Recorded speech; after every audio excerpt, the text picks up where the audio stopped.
years later. Hello guys, welcome back to Tushar vlogs. तो कैसे हो भाई साहब? आई होप सब बढ़िया होंगे। तो भाई बहुत टाइम बाद आज एक वीडियो बना रहे हैं हम, और हमारे सामने खड़ी है एक पोलो 1.0 जो आपकी TSI वाली आती थी 1 लीटर।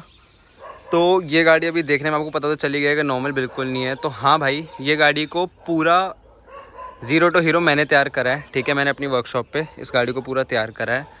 तो भाई बेसिकली क्या था, ये कार मेरे एक फ्रेंड थे क्षितिज भाई, जो कि वो रहे सामने कैमरे से छुप रहे हैं तो उनकी है। एंड वो बेसिकली बाहर रहते हैं, अभी कनाडा थे, अब कनाडा से इंडिया आए थे और अब ऑस्ट्रेलिया शिफ्ट हो रहे हैं। तो कुछ ऐसा सीन था। बट यहाँ पे भाई की फैमिली रहती है, तो फैमिली भी इस कार को ड्राइव करती है। तो हमारा जो मेन पर्पस था वो ये था कि कार थोड़ी ऐसे रहे कि फैमिली भी यूज़ कर सके और अपने भी जो शौक़ होते हैं वो भी पूरे हो सके। तो बेसिकली हमने क्या करा, कार के अंदर पेंट करेक्शन बहुत हद तक की थी। तो instead of painting the car, हमने चूज़ करा कि हम इसके ऊपर मैट मेटालिक चारकोल ग्रे करेंगे।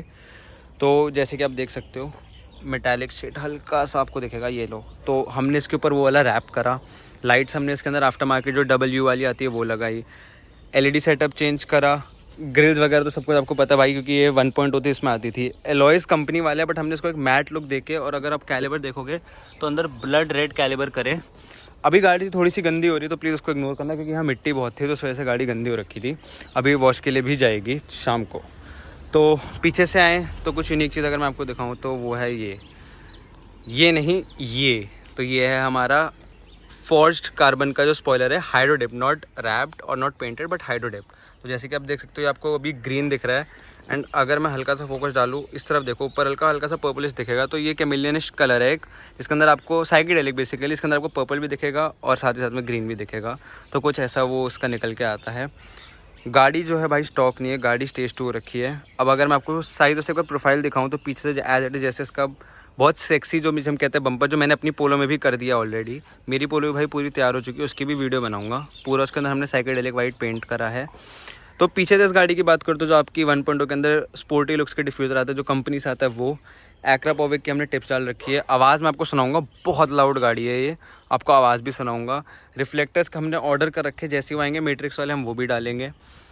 थोड़ा सा टेंट शीशा, अपनी जो Q2 वाली लाइट्स आती है स्मोक्ड, वो। साइड प्रोफाइल में ये गंदे लग रहे होंगे, ये हमने टेस्टिंग के लिए लगाए थे, बट इसको भी हटा देंगे वर्कशॉप पे जाके, तो कोई दिक्कत ही नहीं। तो कुछ ऐसा ओवरव्यू है, आप एक बार गाड़ी को देखो।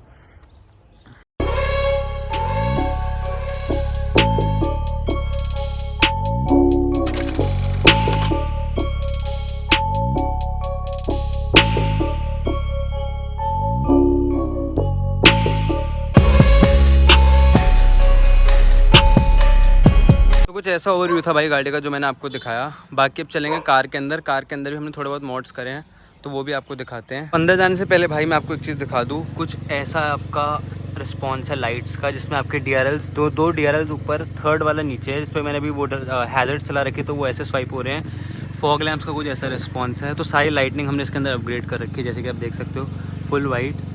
और ये जो वाला जो फॉग लैम्प, मतलब सॉरी, जो आपका प्रोजेक्टर है, ये आपका हाई बीम है बेसिकली। तो अगर आपको हाई बीम पे भी दिखाऊं तो हाई बीम पे कुछ ऐसा है। ये मैंने हाई बीम भी ऑन कर दी, तो अब आपको दिखेगा हाई बीम भी, ये देखो। तो भाई रात को ना ये लाइट्स बहुत प्यारी लगती है, और अगर जैसे मेरे कैमरे पे जैसे एग्जैक्ट लाइट पड़ी तो आप देख सकते हो ये कितनी ब्राइट है।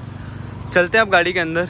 तो भाई हम आ चुके हैं कार के अंदर, और सबसे पहले सीट बेल्ट पहन लेते हैं। चाहे भाई कॉलोनी या एक रिस्ट्रिक्टेड एरिया में हो, तब भी सीट बेल्ट अपनी सेफ्टी के लिए तो पहन लेते हैं। तो हैज़र्ड कर देते हैं बंद। अब अंदर से अगर मैं बात करूँ तो कार के अंदर हमने एम्बिएंट लाइटिंग भी इंस्टॉल करी है। स्पीकर के अंदर थोड़ा बहुत इशू था, तो हमने आगे के 2 स्पीकर भी चेंज करे। मैं आपको ऑडियो आउटपुट भी सुना दूंगा अभी कि कैसा है। उसके बाद बात करें तो रेड सीट कवर्स, जो आपकी फिनिशिंग के साथ प्रॉपर बेसिक सीट कवर्स, कोई स्टाइलिश या कुछ नहीं, बिल्कुल basic simple and sober seat cover, जिसमें आपकी रेड स्टिचिंग दे दी। तो कुछ ऐसा सीन है। और RCD इसके अंदर आपको पता ही है, जैसे कि इस वाली टॉक कन्वर्टर में आता ही था। तो चलाने की बात करें उससे पहले मैं अगर आपको एक बार इसका रेव नोट सुना दूँ ना भाई, कि रेव नोट क्या है इस गाड़ी का, तो कुछ ऐसा है।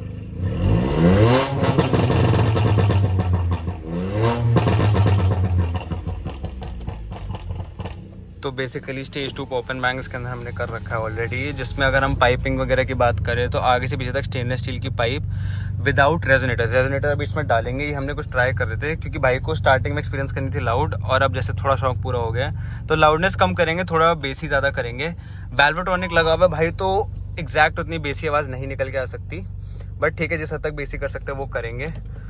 और पुल के मामले में अगर मैं आपको दिखाऊं तो स्टेज 2 में क्या डिफरेंस आया है, तो एक चीज़ मैं भाई की ना पर्सपेक्टिव भी पूछना चाहता था कि भाई एक चीज़ बताओ, जब कार स्टॉक थी तो स्टॉक कंपैरिजन में अब स्टेज 2 के बाद आपको एक्सेलरेशन वगैरह में कितना फ़र्क लगा और स्मूथनेस में क्या फ़र्क लगा?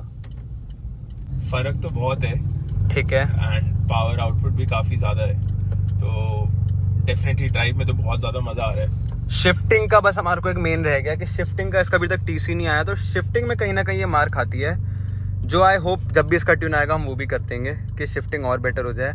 बट वैसे इस कार का ना भाई जो एग्रेशन है ना वो बहुत ज़्यादा है, जो कि मैं आपको अभी दिखाता भी हूँ कि मैं क्यों बोल रहा हूँ। बेसिकली इसके अंदर टॉर्क कन्वर्टर गियर बॉक्स आता है, आपको पता ही होगा, और वो चीज़ जो सब जब ट्यून करने का, जैसे इसका आपको पता है कि भाई BHP गेन्स भी आता है एंड टॉर्क भी जो बढ़ता है, तो अभी मैंने बिल्कुल आइडल कर रखी है एंड डी पे देखो, ये देखो भाई कैसे इसकी नीडल उठती है और ये 10 ऐसे ही पहुंच जाती है। हमारे को कुछ करने की जरूरत नहीं, 10 तो ये ऐसे ही पहुंच जाती है इंस्टेंट।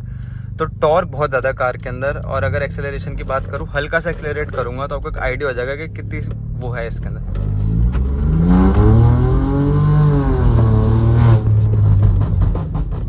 तो आपने देख ही लिया भाई कि कैसे इसके अंदर एग्रेशन है। बाकी बात करें ड्राइविंग के बारे में, ड्राइविंग डायनामिक्स में अभी हम स्टॉक एलॉयज पर रन कर रहे हैं भाई, तो हल्की फुल्की हमारे को वो कॉन्फिडेंस नहीं आ रहा। रीज़न बीइंग के एलॉय में जो मेरा मानना है कि भाई जितने थोड़े से ब्रॉड टायर्स, अगर हम टायर प्रोफाइल भी अपग्रेड करते हैं तो गाड़ी की स्टेबिलिटी बहुत हद तक बढ़ जाती है, लोअरिंग करने से भी बढ़ती है। तो आपको वो चीज़ फील हुई अभी तक? हाँ भाई, तो डेफिनेटली इसमें फ़र्क है। अगर ट्रैक्शन वगैरह भी आप करो, इतना टॉर्क इसमें अभी जनरेट हो चुका है, तो जो स्टॉक अलॉयज हैं और जो नॉर्मल स्टॉक टायर प्रोफाइल है वो नहीं हो पाता अकोमोडेट इसमें। तो अगर आप किसी भी वेल प्रेप्ड, इससे भी जो बेटर प्रेप्ड कार्स होती हैं उससे आप कंपेयर करो, तो बेसिकली आपका मतलब है जो लोअर्ड हो, जिसके अंदर रिम्स अलॉयज वगैरह सब अपग्रेड हो, बट परफॉर्मेंस के उस पर, हाँ जी, तो उसके अंदर आपको कहीं ना कहीं way better stability, way better आपको वो मिलता है, क्या कहते हैं, ड्राइविंग डायनामिक्स और अच्छे हो जाते हैं डेफिनेटली। और ये आपका एक पर्सपेक्टिव क्या है कि स्टॉक जब पोलो आई थी तो आपको ये फील हुआ था? क्योंकि भाई पर्सनली मैंने भी पोलो टर्बो जैसे GT TSI ली, तो मुझे भी ये चीज़ फील हुई कहीं ना कहीं कि कंपेयर टू अदर कार्स पोलो में स्टेबिलिटी लानी पड़ती है, इतनी स्टेबिलिटी आती नहीं है। तो आपका इस पे क्या कहना है? फ्रॉम द कंपनी डेफिनेटली थोड़ा इसमें है कि आपको अपग्रेड्स करने पड़ेंगे, छोटे मोटे भी, जैसे टायर्स ले लो या कुछ भी, कि आए, मतलब आई मीन स्टेबिलिटी वगैरह आए, ड्राइविंग डायनेमिक्स आपके इम्प्रूव हों। बिल्कुल भाई। एंड इवन फ्रॉम, अगर आप बेसिक नॉर्मल जो 1 लीटर आप वो पोलो लो कंपनी से, वो भी इतनी अंडर पावर्ड होती है, तो आपको एटलीस्ट स्टेज 1 तो चाहिए। बिल्कुल भाई, ये चीज़ मेरे को भाई ने बहुत सही चीज़ बोली कि GT TSI जो मेरी वाली थी 1.2 DSG, और इसमें एक फ़र्क है कि जो पावर बैंड है ना, जब स्टॉक कंपनी से आती है, तो ये भाई ने भी मेरे को बताया, मेरे को भी कहीं ना कहीं फील हुआ था जब ये गाड़ी स्टॉक थी कि हाँ भाई इसको ट्यून तो चाहिए। देखो इसको, जो साफ बात है, इसको ट्यून चाहिए, ट्यून के बिना ये गाड़ी में वो मज़ा नहीं आया था। जो डायनामिक्स और ड्राइविंग डायनामिक्स कह लो आप, या फिर जो आप कह लो कि पावर हमारे को फील होनी चाहिए, वो मेरी वाले में तब भी जो 1.2 DSG थी उसके अंदर तब भी फील हुई थी, बट इसके अंदर वो नहीं फील हुआ। तो हमने इसलिए इसको स्टेज 2 करा। बट स्टेज 2 के बाद जो मुझे इसमें अच्छी लगी कि एक इसका फ्लॉ है कि इसका जो टर्बो है वो किक इन थोड़ा सा लेट करता है मेरी वाली से, जिस वजह से मेरी ज़्यादा स्मूथ लगती है। एक रीज़न और भी है कि भाई कि ये 3 सिलेंडर है, मेरी वाली 4 सिलेंडर है, तो एक वो भी डिफरेंस आ गया। प्रॉपर एक डिफरेंस वीडियो मैं आपको बना दूंगा, जिसके अंदर मैं आपको बता दूंगा कि क्या क्या डिफरेंसेज हैं। अगर आपको वीडियो देखनी होगी तो भाई कमेंट करना, पक्का वो वाली वीडियो भी बनाएंगे। और बात करें पावर का क्या गेन है, तो अभी पॉप एंड बैंक्स के जैसे इसमें पॉप एंड बैंक्स डले हुए हैं, मेरे को ये फील होता है कि अगर हम पॉप एंड बैंक्स हटाएंगे तो हम इसको थोड़ा सा और एग्रेसिव कर सकते हैं इस गाड़ी को, जो हमारे को मज़ा और अच्छा मज़ा आएगा। बट उसके लिए हमारे को BOV वगैरह भी इंस्टॉल करना पड़ेगा, क्योंकि भाई जब टर्बो इतना प्रेशर क्रिएट करेगा कहीं ना कहीं तो वो लूज़ करेगा प्रेशर। तो BOV एक हमारे लिए एक सेफ पॉइंट हो जाएगा कि हमारा टर्बो बच रहा है और हमारी इंजन पे लेस इफेक्ट कर रहा है। तो BOV जो बेसिकली लोग लगाते हैं वो लगाते ही इसलिए हैं। आवाज़, कई लोग आवाज़ के लिए, मतलब देखो बेसिकली सबका ही होता है कि भाई वो आवाज़ करता है, वो आवाज़ नहीं भाई, वो आपके टर्बो को भी बचाता है, वो आपको जो बूस्ट प्रेशर है वो उसको रिलीज़ करता है, तो वो भी कहीं ना कहीं हेल्प करता है। बाकी सामने सड़क खाली, तो एक बार इसको पुल भी करके दिखा देता हूँ आपको, जो मैं मैनुअल में करूँगा क्योंकि मुझे मैनुअल में सबसे सही लगा। एक बार सड़क खाली हो जाए, ट्रैक्शन ऑफ कर देते हैं हम लोग, और देखते हैं क्या इसका वो रहता है। तो भाई 0 to 100 मुझे थोड़ा सा मुश्किल लग रहा है, बट देखते हैं जितना भी 0 to होगा वो आप अगर अपने हिसाब से कर लेना कि क्या 0 to वो बैठता है। तो स्टार्ट करते हैं 3, 2 and 1।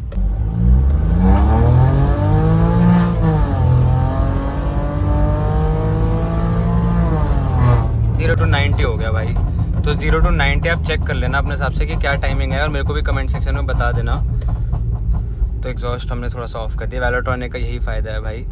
बाकी चलने वाइज देखो गाड़ी में मेरे को बहुत हद तक इम्प्रूवमेंट मुझे भी फील हुई कि जो स्टॉक आती थी उससे तो बहुत ज़्यादा डिफरेंस आ गया, और अभी इसको हम थोड़ा सा और पुश करेंगे। तो ऐसा कुछ है। बाकी ओवरऑल कार के चला के जो मज़ा आता है ना भाई वो तो देखो है। थोड़ा बहुत हम इसको ड्राइविंग डायनामिक्स और अच्छे कर सकते हैं, फिर और ज़्यादा मज़ा आ सकता है, और ज़्यादा अच्छी कॉर्नरिंग कर सकते हैं।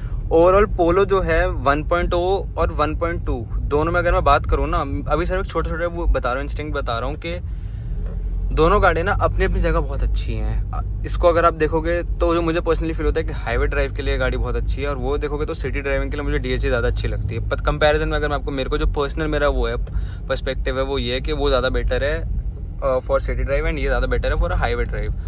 तो ऐसा कुछ सीन है। बाकी आई होप सबको वीडियो पसंद आई होगी। वीडियो को करते हैं क्लोज, मिलते हैं नेक्स्ट वीडियो में, तब तक के लिए बाय बाय।